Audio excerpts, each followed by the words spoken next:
நாட்டிலுள்ள பிள்ளைகளுக்கு பாதுகாப்பான எதிர்காலத்தை உருவாக்குவதற்காக நியூஸ் ஃபர்ஸ்ட் முன்னெடுக்கும் விழிப்புணர்வு திட்டத்தின் 4ஆம் நாள் இன்றாகும். வடமாகாணத்தின் கிளிநொச்சியிலும் தென் மாகாணத்தின் காலியிலும் எமது 2 குழுவினர் சிறுவர்களின் பாதுகாப்பை உறுதிப்படுத்துவது தொடர்பில் மக்களை தெளிவூட்டும் நடவடிக்கையை கடந்த திங்கட்கிழமை ஆரம்பித்திருந்தனர். கிளிநொச்சியில் பயணத்தை ஆரம்பித்த எமது குழுவினர் இன்று மன்னார் மாவட்டத்தில் விழிப்புணர்வு திட்டத்தை முன்னெடுத்து வருகின்றனர். இன்றைய தினத்திற்குரிய நிகழ்வுகள் மன்னார் பஸ் நிலையத்தில் நடைபெற்றது. இதன் பின்னர் மன்னார் நகர் பகுதியில் விழிப்புணர்வு நடவடிக்கைகள் இடம்பெற்றது. இதன்போது துண்டு பிரசுரங்கள் மற்றும் ஸ்டிக்கர்கள் விநியோகிக்கப்பட்டன.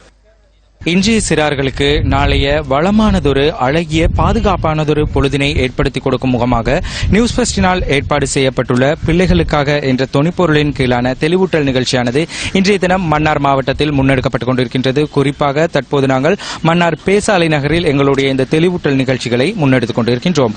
இந்த சிறுவர் துஷ்பிரயோகம் மற்றும் சிறுவர்களுக்கு இழைக்கப்படும் அநீதிகள் மற்றும் துன்புறுத்தல்கள் என்பன தொடர்பில் எவ்வாறு செயற்பட வேண்டும், அவ்வாறு சம்பவங்கள் பதிவாகும் பட்சத்தில் 1929 என்ற இலக்கத்திற்கு அறிவிக்குமாறும் இதன்போது தெளிவூட்டல்கள் வழங்கப்படுவதோடு 1929 என இலக்கம் பொறிக்கப்பட்ட அந்த ஸ்டிக்கர்களும் வாகனங்கள் மற்றும் கடைகள் என்பவற்றிற்கும் ஒட்டப்பட்டுக் கொண்டிருக்கின்றது. தொடர்ந்தும் இந்த தெளிவூட்டல் நிகழ்ச்சி தொடர்பான தகவல்களை வழங்குவதற்கு நியூஸ் பஸ் குழாமினர் தயாராக இருக்கின்றோம். நியூஸ் பஸ் செய்திகளுக்காக மன்னார் பேசாலையிலிருந்து ராசலிங்கம், ரவிரகு.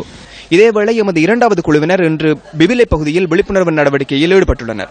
25 மாவட்டங்களையும் உள்ளடக்கும் வகையில் இந்த விழிப்புணர்வு திட்டத்தை முன்னெடுப்பதற்கு ஏற்பாடுகள் செய்யப்பட்டுள்ளமை குறிப்பிடத்தக்கதாகும். விழிப்புணர்வு திட்டத்துடன் சட்டமும் ஒழுங்கும் மற்றும் சிறைச்சாலைகள் மறுசீரமைப்பு அமைச்சும் இணைந்து கொண்டுள்ளது.